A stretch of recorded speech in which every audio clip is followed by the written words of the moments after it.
actually to be one of the biggest projects that we have with our babies. So the babies who are in here are less than 1 to 5 kilos. We're going with less than we had when they were still in the womb. We try to make it down, but most of the babies are floating. Floating. Hormones, tumor markers, has a capacity of over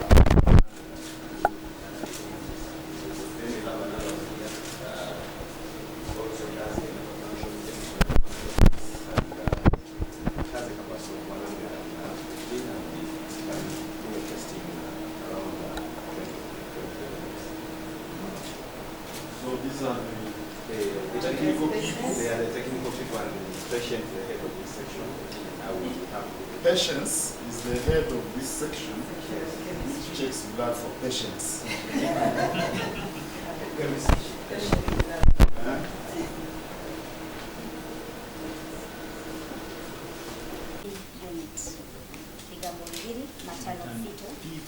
Medicine. Mother and the fetus. Mother and the fetus. It is a specialized unit which basically takes care of pregnant mothers with complicated conditions. And that is, because of so much that's going around, we are seeing so much.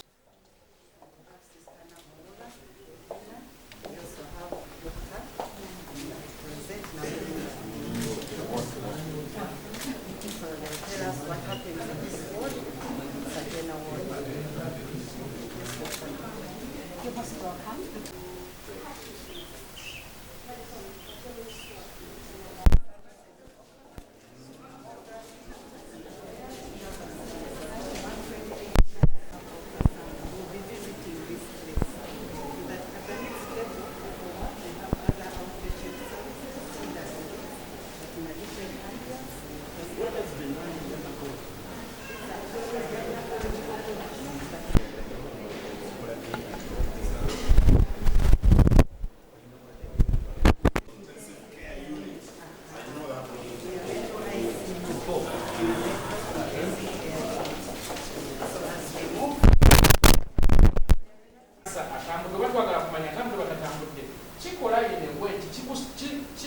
slices nga bonosala obutungulu nobanga kati mufo kyokulaba nganze bwendi nakulaba nga kapapula part by part salat akanne bwe kabeera ka milimita 5 nkajjayo nenkalaba nenka-identify nga kano kekalesa obuzibu era nekinyamba okikukozesa mu bifo ebimu ng'ekifuba okugjako akanyama emyezi 3 kudamu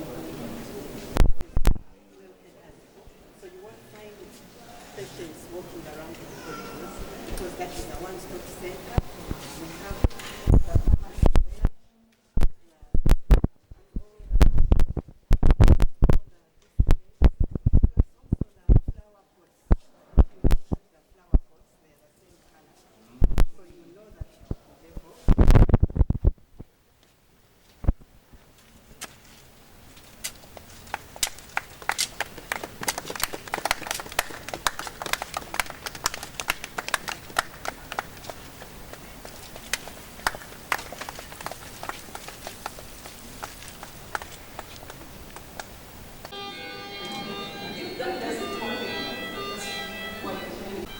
We try to get them. You are the man of the times. The one for the baby because they can continue doing at home. This is the mother? We are improving. We are improving. On 1 0.2. Yes, this is the mother. Tanyusa okukulabako ne omwana.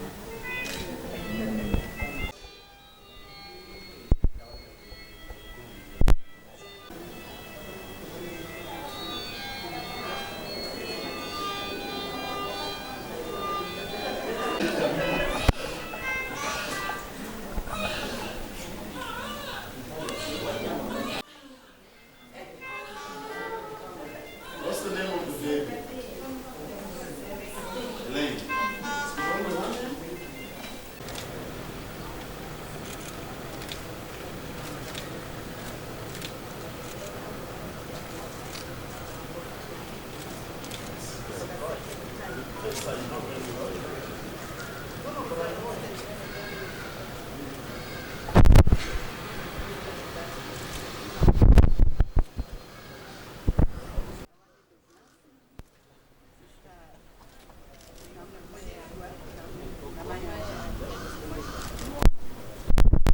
Tulaba nti mujje mulabe eddwaliro ate mujje musobole okufuna obujjanjabi.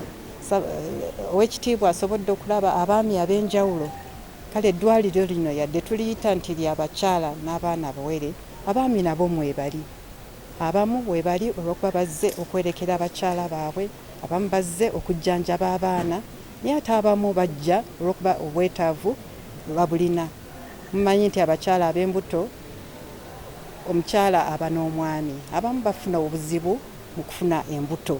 Kale awo omwami naye aba azze okufuna services ezo.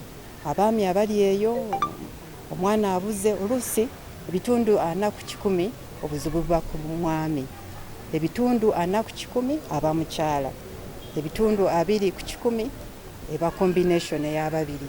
Kale bajje beekebeze balabe bukugu ki obusobola okubaweebwa okubayamba mu kufuna abaana. Bweru abamu bwe bajja ne balaba ekifo kino bagamba tetukyagenze bweru, obujjanjabi tujja kubufunira wano. Oli ayinza okusalawo olw'obukugu, olw'ekifo, ate abalala ne baweerezebwa referral. Kale buli muntu yenna mu Uganda eyeetaaga referral asobola okulituukako. Obujjanjabi bwebuli. Specialized services teziba wonna naye abazeetaaze zibeerawo. Era buli mukyala ajja, buli mwana eyeetaaga obujjanjabi obwo abufuna. Kale kukubiriza obwetaavu obw'amalwaliro amalala nga gano ddala weebuli, olw'okuba tufuna abakyala be baweereza, abamu nga bavudde Karamojja, Bundibujjo, mu bitundu ebyewala. Kale amalwaliro bwe gati bwe gagenda okumpi n'abantu we bali, kikendeezaako ku lugendo olwo n'okusobola okufuna obujjanjabi obwo mu bwangu ddala. Kale kiba kiyamba. Dressing in your,